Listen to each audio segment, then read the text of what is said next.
प्रिय संस्कृत मित्राणी नमः संस्कृता। आज के संस्कृत स्टडी पे आप सभी भाई बहनों का हार्दिक स्वागत अभिनंदन करते हुए हम वाचन कर रहे थे उत्तर रामचरितम के तृतीय अंक में श्लोक नंबर 27 श्लोकों तक हम लोगों ने अब तक वाचन कर लिया है। आज हम वाचन करेंगे श्लोक नंबर 28 का। पिछले श्लोक में हम लोगों ने देखा कि वासंती भगवान रामचंद्र से कह रहे कि किम अभव, क्या हुआ, हरिण दृश्य, हरिणी दृश्य अर्थात हरिणी के समान उस सीता का क्या हुआ। भगवान जब आपने अपनी धर्मपत्नी का परित्याग किया तो उसके बाद आपने उसको पूछा, उनका खोज खबर लिया, क्या हुआ। तब सीता जो ही कहते कि सखी वासंते त्वमेव दारुण कठोरः च एवं प्रलय पत्नम प्रलयपसी, अर्थात तो कह रही है सीता जी कि हे सखी वासंती, तुम ही भयंकर और निष्ठुर हो जो इस प्रकार से आर्यपुत्र को विलाप करते हुए रुला रही हो। फिर तमसा कहती है वहीं पे, तो तमसा का कथन है कि प्रणय एवं व्यवहारती शोकस्य, कह रहे हैं कि प्रेम और शोक के कारण यह सब कह रही है, क्योंकि उसको भी प्रेम था वासंती को भी प्रेम होता है और शोक भी है कि आप इतना प्यार करते थे और आप राज मर्यादा को इतना ध्यान में रखते हुए कि आप अपनी पत्नी को पूछ भी नहीं सके, खोज भी नहीं सके कि क्या हुआ क्या नहीं हुआ। तब जाके भगवान रामचंद्र जी कहते हैं कि राम का कथन है कि सखी किमत्र मंतव्यम, सखी अब क्या बतलाएं, उसके बारे में हम क्या बतलाएं। तो कह रहे हैं भगवान रामचंद्र जी कि हे सखी, इसमें क्या विचार किया जाए। मंतव्य माने विचार करना होता, तो कह रहे हैं कि मंतव्यम सखी किमत्र मंतव्यम, अर्थात सखी हे मित्र चाहे हे वासंती, अब हम इस पर क्या बात कह रहे हैं या क्या हम लोग बात बताएं कि क्या हुआ। तब कवि जी यहाँ भभूति जी श्लोक नंबर 28 में यह श्लोक को वसंत तिल का छंद में निबद्ध किए हैं। वसंत तिल का छंद का लक्षण होता है उक्ता वसंत तिलिका तब जा जगोग, उक्ता वसंत तिलिका तब जा जगोग। तो यहाँ पे अब जब राम जी यह बात बताते हैं कि इसमें विचार की क्या बात है, सखी की मंत्र मंतव्यम, इसमें विचार की क्या बात है। और नीचे फिर कर रहे हैं पित्रास्ते कहायन कुरंगा विलोल दृष्टे तस्या परिस्फुरित गर्भ भरालसाया ज्योत्सनामयी इव मृदुल बाल मृणाल कल्पा काव्याद विरंगलतिका नियतम विलुप्ता। तो अब इसमें भगवान रामचंद्र जी बताते हैं वासंती से कि इस बात में हम क्या विचार करें, जब हम नहीं गए, हम नहीं ढूंढे तो क्या विचार करें, क्योंकि उस समय वह राजा थे और राज की मर्यादा को ध्यान में रखते हुए इन्होंने अपनी पत्नी की कोई खोज खबर न ली। प्रत्यक्षता सीता जो गर्भावस्था में, वो भी परिपूर्ण गर्भावस्था में थी, उस समय भी भगवान रामचंद्र माता सीता का कोई खोज खबर नहीं लेते हैं। आज इस पंचवटी में भभूति लिख रहे हैं, चूंकि छाया रूपी सीता वहीं पे खड़ा है, तमसा है, सबके बीच में जब वासंती पूछ रही है कि सीता का क्या हुआ बताओ, देवी सीता का क्या हुआ बताओ, तब जाके राम कह रहे हैं कि हे वासंती, उस पर हम क्या विचार करें, हम उस पर क्या बताएं। तो नीचे कह रहे हैं कि त्रस्ते कहाने कुरंग, त्रस्ते एक हाने कुरंग विलोल दृष्टि। त्रस्ते माने होता है भय करना, जैसे भय होता है, तो कह रहे हैं कि भय के कारण जो डर होता है, जो भय होता है, उस डर भय को भभूति जी अपने शब्दों में पिरो रहे हैं कि भय के कारण अर्थात जो डर होता है, तो डरे हुए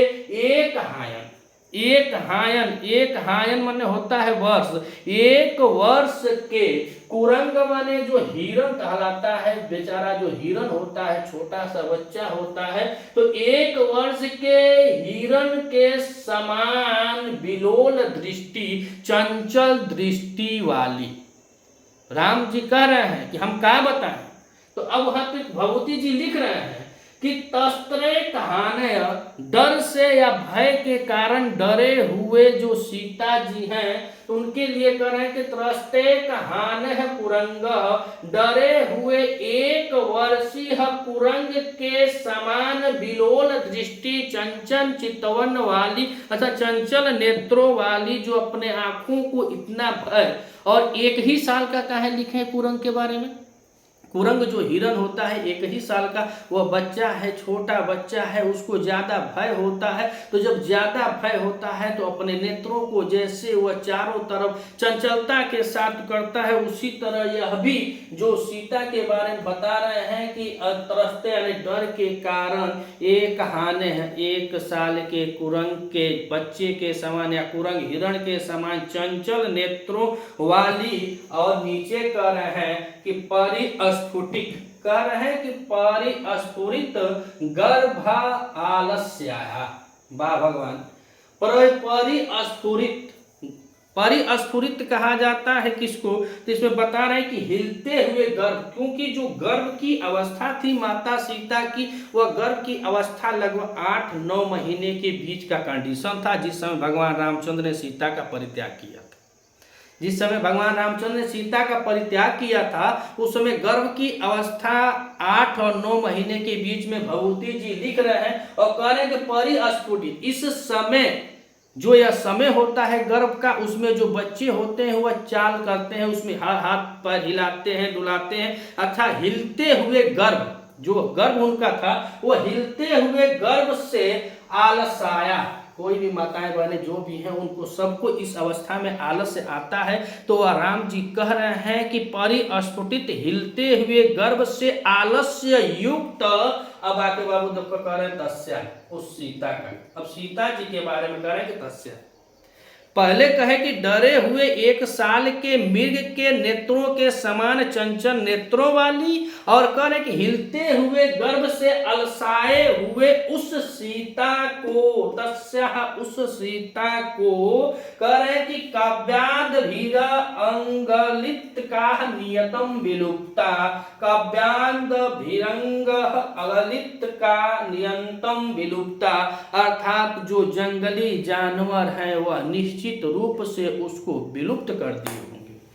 उसको निश्चित रूप से विलुप्त कर दिए। खोजे ना गई ना, देखे ना गई ना, उस सहीस राजा कुछ ना लगाए, कुछ ना, बस अपने मन में आके बक रहे हैं कि काव्याद विरंग गलित का नियतम विलुप्ता, वह जो मांसाहारी जीव होते हैं, और काव्याद मन होता है कच्चे, अद मन उसका भोग करने वाले, जो कच्चे मांसों को खाने वाले हैं, कह रहे हैं कि अंग लतिका, उस लता के समान अंग वाली को नियतम माने निश्चित रूप से, विलुप्ता माने विलुप्त कर दिए होंगे।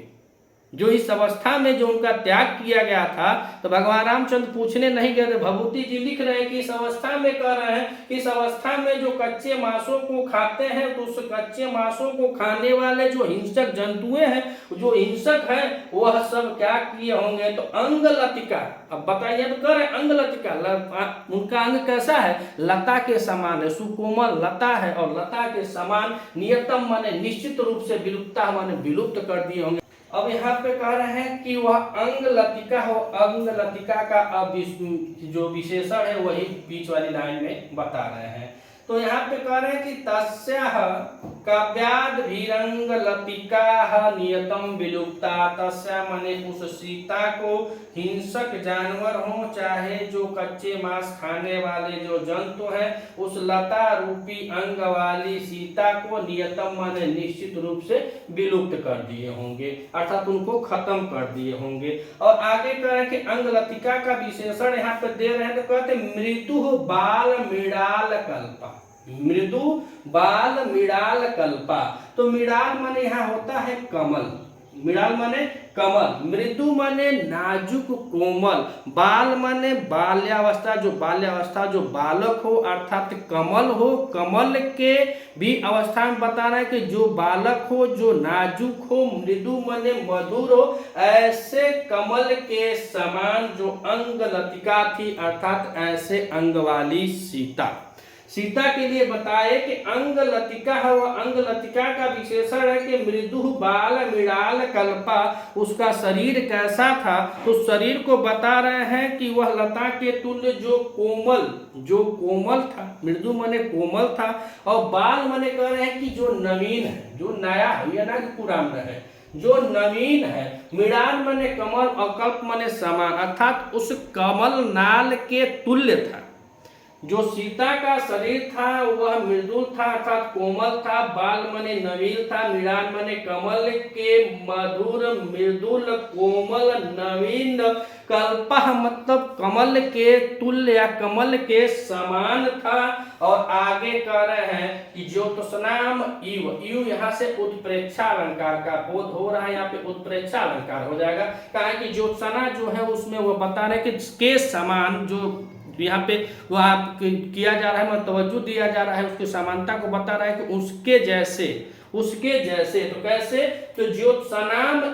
ज्योत्सनाम माने होता है चांदनी, जो चांद होता है उसकी चंद्रिका के समान कर रहे हैं कि जैसे लग रहा है कि उसका शरीर कैसा बना हुआ था, तो चंद्रिका के समान, जो चांद होता है उसकी जो रोशनी होती है उसको चंद्रिका कहते हैं, तो चंद्रिका के समान उसका शरीर था। मानो यानी मानना है कि उससे वो मान लेना है, ऐसा शरीर तो होता नहीं, चंद्रमा के चांदनी के समान शरीर नहीं होता, लेकिन यहाँ पे उत्प्रेक्षा अलंकार इसीलिए कह रहे हैं कि मानो कि ऐसा वह बना हुआ था। और मृदुल बाल मृणाल कल्पा, तो अर्थात कमल के मधुर कोमल नवीन कल्प, तो उसके अल्प जो नवीन होते हैं, जो उनके मृदुल होते हैं, जैसे हम लोगों ने आगे पढ़ा कि वो कमल नाल डंठल को लेता है हाथी, हाँ अपनी पत्नी को नल्ली उड़ाता है, छाता होता, उसी तरह कह रहे हैं कि उसका शरीर कैसा था, तो वो नाजुक नल के समान, जो कमल है मृणाल है, कमल के नवीन जो मृदुल कोमल जो